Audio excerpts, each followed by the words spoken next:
Okay. And Adrian, just to your right, just a hair. Right. Perfect. To your left. Right. That's your right. Yeah. It's my left. Yeah. Oh my God, he's playing with you now. Yeah. And we're good to go.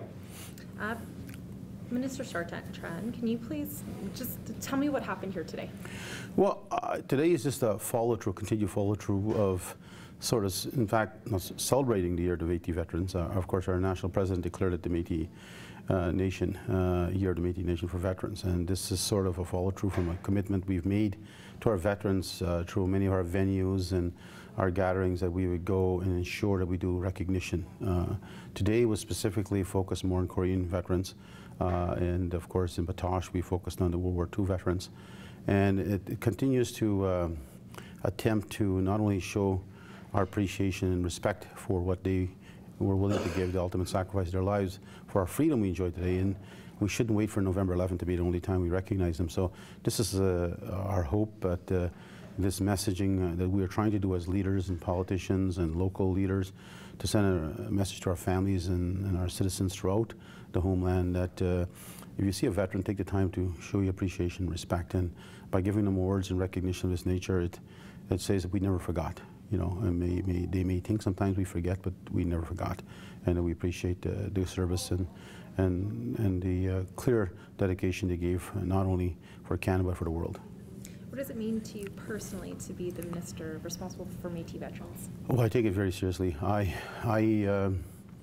cried with them. I've sat with them and heard their stories. I've listened to there's so many challenges that they faced overseas, but the challenges that they thought they were finished with, and that they survived. They didn't die, and the many that died never came home. So when they came home, they thought it was good, it's over, the war is over, now I can go back and start my life again. And Canada made promises to them, both from a financial, economic commitment and a benefit commitment to them. And unfortunately for the Métis, the war wasn't over. When they came home, they had a different war. And the veterans were truly left to the side and forgotten. And while in this country, we've basically settled with every segment of different citizens that have represented us in the war, First Nations, Japanese, Chinese prisoners, all of them got settlements for the involvement of the wars. Yet our Métis veterans on the economic packages and the benefit packages are slowly coming to reality.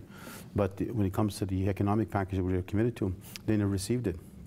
To make matters worse, when Juno Beach was opening to showcase the Aboriginal segment of what they did to show and give liberation and freedom for the world, the entire segment of the museum set aside for Aboriginal people were all for First Nation and Inuit.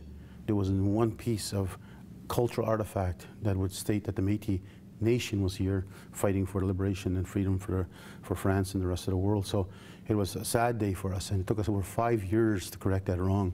So we still got a battle in ways to go. So personally for me, it's trying to complete an injustice is done to so many people. And these were kids that left.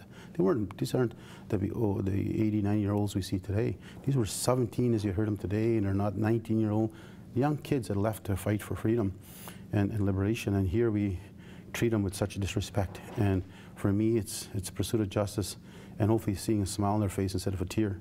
And that day will come. There's no day. There's hardly any World War II veterans left.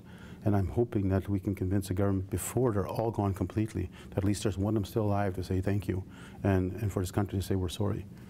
It's interesting to me, working within the Métis Nation, that the Métis Nation values their veterans so much. Where do you think that comes from? I think it just comes from, it resonates from the way our families are raised. We're raised in the sense of always respecting our elders, respecting our families, and respecting our nation as a whole. So it's right from birth to death. It's built within our psyche that we always have to respect. And from our perspective, the more you hear and the movies you watch, the stories you're told, you get to see what these young kids endured when they were overseas, and the terror and the drama. And many of them came home broken people, and there was nobody to help them. A lot of them turned to alcohol for salvation, and it's unfortunate it did happen. And so for our Métis citizens, no difference. And for us to see that now, I think you'll see more and more of that coming out. And we're hoping that our young generation continues the cultural wave of the Métis by always showing respect. And that's where it comes from. It's built within the Métis Nation. It's who we are and what we stand for. So overall today was successful? Oh, unbelievable successful. You know, just to see the pride in the Korean veterans, and as they stand there, having Minister Duncan here himself personally to take time off his schedule and given the challenges he's facing, our national president and all the other leaders that are here from across the homeland, seeing that happen is I think we heard some of them say how old they are. They're in their 80s. You know, how long are they still going to be with us? So we do know one thing. You know, the plaque and the sash we gave them will hang proudly in their home somewhere. And not only that, we've given them a smile and a sense of pride and hope that their Métis Nation has never forgotten them. So you can't ask for anything better than that, and it's far more rewarding than anything to know that your own nation, your own people take you in such high regard, but at the same time respect you in such a great degree. Thank you.